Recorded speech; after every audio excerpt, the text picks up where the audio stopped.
বাংলায় দুজন রয়েছে যাদের সিনেমা অ্যানাউন্সমেন্ট এলেই সেটাই দুর্গাপুজো হয়, সেটাই ক্রিসমাস হয়, সেটাই গরমের ছুটি হয়, আবার সেটাই স্বাধীনতা দিবসের উইন্ডো হয়। আমি কথা বলছি দেব আর জিতকে নিয়ে।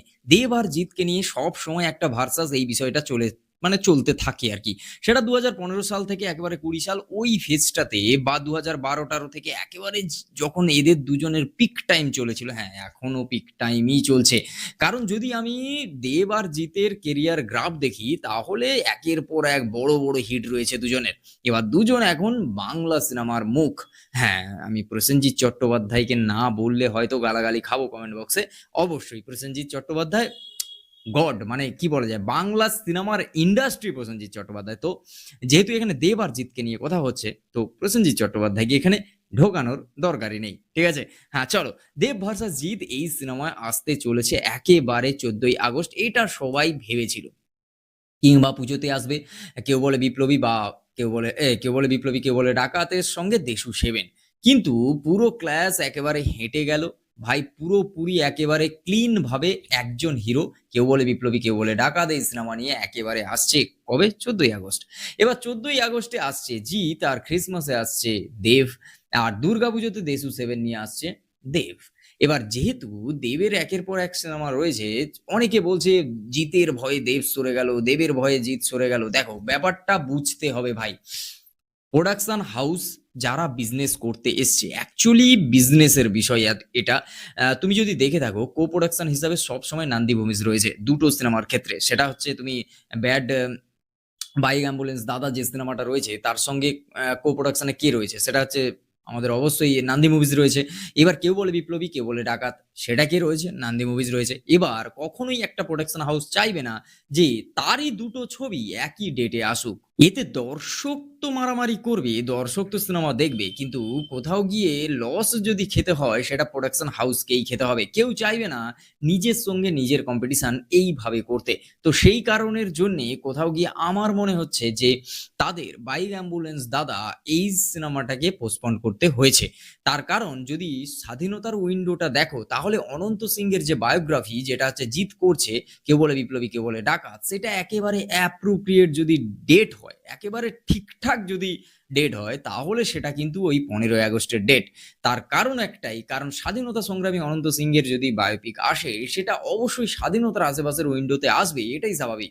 আর সেটা একেবারে কোথাও গিয়ে একটা পারফেক্ট, একেবারে মানে ভালো একটা মুভ বলতে পারো এই সিনেমার ক্ষেত্রে। নান্দি মুভিজের কাছে অবশ্যই বলবো, নান্দি মুভিজ তাদের বিজনেসটা দেখছে, বা পুরোপুরি যেভাবে হচ্ছে নান্দি মুভিজ আর এদের হচ্ছে জিতের প্রোডাকশন হাউস দুটো মিলে যেভাবে হচ্ছে সিনেমাটাকে একেবারে স্বাধীনতার সময় নিয়ে আসছে, এটা একটা ভালো মুভমেন্ট। আর তারপরেও সব থেকে বড় বিষয়, প্রোডাকশন হাউস থেকে একেবারে লাগাতার সেই লেভেলের শুরু হয়ে গেছে প্রমোশন। একের পর এক ক্যারেক্টার পোস্টার আসছে, প্রত্যেক দিন দুটো করে পোস্টার আসছে। কখনো বা হিরো সুপারস্টার জিৎ, কখনো বা অনন্ত সিংহ রূপে জিৎ, কখনো বা ডাকাত রূপে জিৎ। মানে এরকম একের পর এক পোস্টার আসছে। কখনো টোটা রায় চৌধুরীর হচ্ছে পোস্টার আসছে, ক্যারেক্টারাইজ যে বিষয়গুলো, সেগুলো একের পর আসতে চলেছে। যে জিনিসটা একেবারে পারফেক্ট ওয়েতে মানে প্রমোশন স্ট্র্যাটেজি ফলো করে নান্দি মুভিজ আর জিৎ প্রোডাকশন হাউস মিলে করছে। তবে গ্রাউন্ড লেভেলের প্রোডাকশন বলছি, গ্রাউন্ড লেভেলের প্রমোশন খুব তাড়াতাড়ি শুরু হয়ে যাবে আশা করা যায়। একটা ভালো গ্র্যান্ড ওপেনিং নিক, আর আমাদের বাংলা সিনেমা একটা ভালো জায়গায় পৌঁছায়, এটাই হচ্ছে আমাদের। আশা করি তোমরাও তাই চাও, জিৎ ফ্যানরা অবশ্যই তাই চাও। কারণ জিতের অনেক দিন হয়ে গেছে একটা সেই লেভেলের একটা মানে মাস কমার্শিয়াল ফিল্ম যেটা হিট করবে, সেটা এটাই হবে, মানে আশা রাখা যায়। যাই হোক, আজকের ভিডিও এই পর্যন্ত। যদি ভালো লাগে, like, comment, share and subscribe my YouTube channel. আর হ্যাঁ, একটা কথা আমি বলবো, প্রত্যেকটা ভিডিও এখন বলছি এই কথাটা, যে এবার থেকে বাংলা সিনেমা নিয়ে যত রকমের আপডেট, সেলিব্রিটি নিউজ থেকে শুরু করে বলিউড গসিপ থেকে শুরু করে বিভিন্ন ধরনের গসিপ, কন্ট্রোভার্সি, বিভিন্ন ধরনের সেলিব্রিটি, সেটা মানে সোশ্যাল মিডিয়া ক্রিয়েটার হোক, বা আমাদের ইন্টারন্যাশনাল কোনো ক্রিয়েটার হোক, বা ইন্টারন্যাশনাল কোনো হচ্ছে বড় সেলিব্রিটি হোক, সব কিছু নিয়ে আলোচনা হবে মিস্টার তন্ময় মাঝি এই ইউটিউব চ্যানেল। তোমরা যারা আমার ভিডিও দেখো, তোমরা জানো যে আমার একটা সিনেমা রিভিউ চ্যানেল রয়েছে, মিস্টার মাঝি স্টুডিও।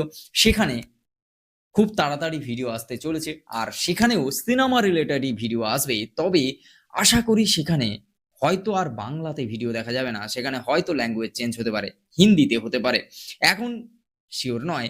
আর যদি হয় তো অবশ্যই তোমাদেরকে আমি কমিউনিটি পোস্ট দিয়ে জানিয়ে দেব। যাই হোক, আজকের পর থেকে বাংলার যত রকম আপডেট সিনেমা নিয়ে, ফিল্ম নিয়ে, সেলিব্রিটিদের নিয়ে, সেটা এই চ্যানেলে দেওয়া হবে। তো চ্যানেলটিকে সাবস্ক্রাইব করে রাখো। দেখা হচ্ছে খুব তাড়াতাড়ি নতুন একটা ভিডিও। বাংলায় বাঙালি তো পাশে থাকবে, এটাই স্বাভাবিক, তাই নয় কি?